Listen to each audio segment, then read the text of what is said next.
गोंदिया जिले के भजेपार में अंतर्राज्यीय कबड्डी प्रतियोगिता का आयोजन किया गया। इस प्रतियोगिता में देश के अलग अलग प्रांत से महिला और पुरुषों की विविध टीमें शामिल हुई है। न केवल गोंदिया जिले में बल्कि पूरे प्रदेश में कबड्डी के खिलाड़ियों के लिए मशहूर भजेपार प्रतियोगिता का इंतजार रहता है। गोंदिया जिले के भजेपार में होने वाली ये प्रतियोगिता शुरू हो गई है। भजेपार में सूर्योदय स्पोर्ट्स क्लब द्वारा आयोजित कबड्डी टूर्नामेंट का उद्घाटन गढ़चिरौली चिमूर लोकसभा क्षेत्र के सांसद अशोक नेते ने किया।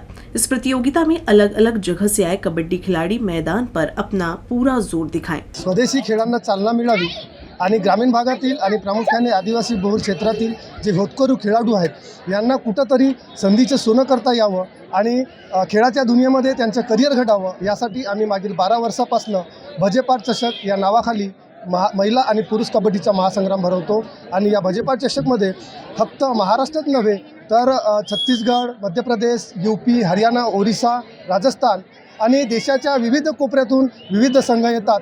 त्यामुळं मोठमोठ्या संघ आणि नॅशनल प्लेयर यांची जी खेळाची शैली आहे ही बघून आपल्या गावातील आपल्या परिसरातील खेळाडूंची जी शैली आहे त्यांच्या एक संधीचं सोनं करण्यासाठी ते प्रयत्न करतात आणि आपल्या क्षेत्रातून एक खेळाडू घडतात। त्यासाठी आमचा हा प्रामाणिक प्रयत्न आहे।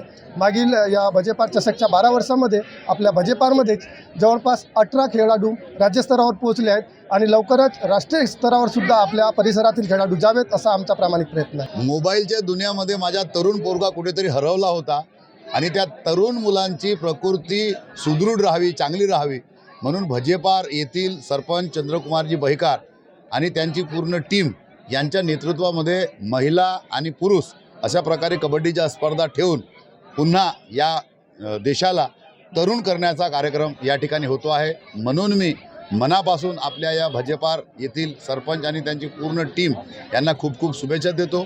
अशा प्रकारचे कार्यक्रम यांनी हाती घ्यावा आणि निश्चितच आमचासुद्धा सहभाग या ठिकाणी असतो। भविष्यातही आमचा सहभाग या ठिकाणी असेल। याहूनही अधिक चांगला कार्यक्रम करता आला तर त्यांनी करावं।